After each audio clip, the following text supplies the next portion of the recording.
எனக்கும் தமிழ் உணர்வு இருக்கிறது என்று, நானும் தமிழன் தான் என்று நோக்கில் இந்த உண்ணாவிரதத்திற்கு ஆதரவு தந்து இங்கு வருகை தந்திருக்கும் தமிழர் பெருமக்களுக்கும் என்னதான் நடந்தாலும் நாங்கள் கைகட்டித்தான் வேடிக்கை பார்ப்போம் என்று கைகட்டி எங்களை பார்த்துக் கொண்டிருக்கும் இந்த பொதுமக்களுக்கும்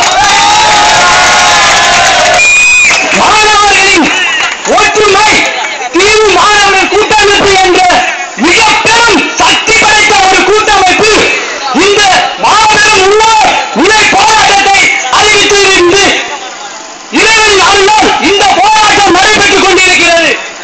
இந்த போராட்டம் ஏன், இந்த மாணவ சமுதாயம் ஏன் இந்த அளவுக்கு கொந்தளிக்கிறது? பாட புத்தகத்தை சுமந்து சென்ற நாங்கள் ஏன் பெரும் ஓரங்களிலும் சாலைகளிலும் இறங்கி போராட்ட களத்தில் குதித்திருக்கிற நிலைமை ஏன் சிந்தித்து பாருங்கள். இலங்கையிலே நடந்தது ஓர் உள்நாட்டு போர்க்குற்றம் அல்ல அல்ல. அங்கே நடந்தது திட்டமிட்டு நடத்தப்பட்ட மிக பெரும் இன படுகொலை, அதைவிட இன அழிப்பு கொள்கை.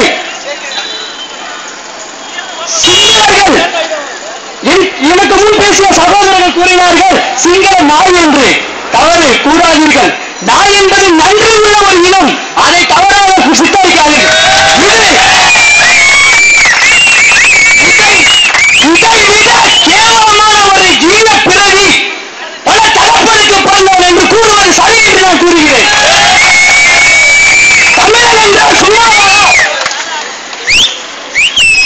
உங்களுக்கு ஒரு உதாரணம் சொல்கிறேன். எனக்கு முன் பேசிய சகோதரர் கூறினார்கள், அதாவது லண்டனிலே படிக்கக்கூடிய இந்திய சிங்கு மாணவர்கள் தலையில் தலைப்பாகம் கட்டக்கூடாது என்று கூறியவுடனே இங்கிருந்து அனுப்புகிறார்கள். ஒரு 4-5 எம்எல்ஏக்கள் அனுப்பி எம்பி அனுப்பி அதற்கு சமரசமாக பேசுகிறார்.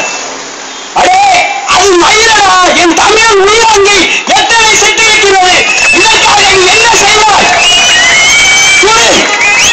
மத்திய அரசு அது வெறும் மயில், இது தமிழன் உயிர்.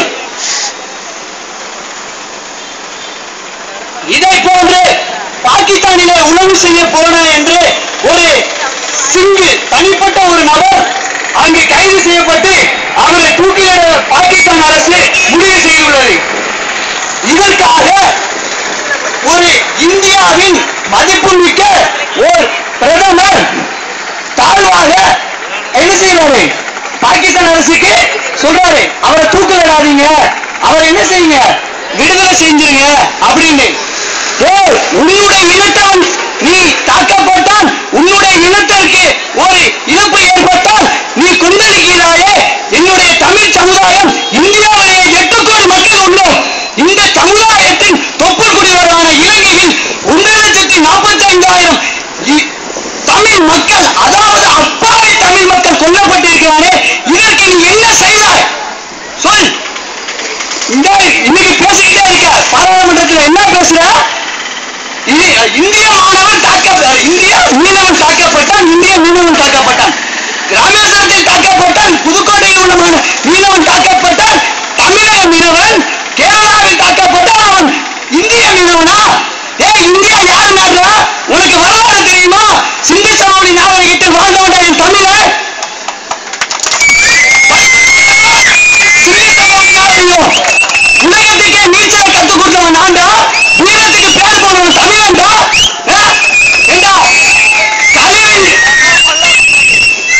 கழிவு நீரை முறையாக வெளிப்படுத்தி அமைத்திட்ட ஒரு வரலாற்று சின்னம் தான் சிந்து சமவெளி நாகரிகம்.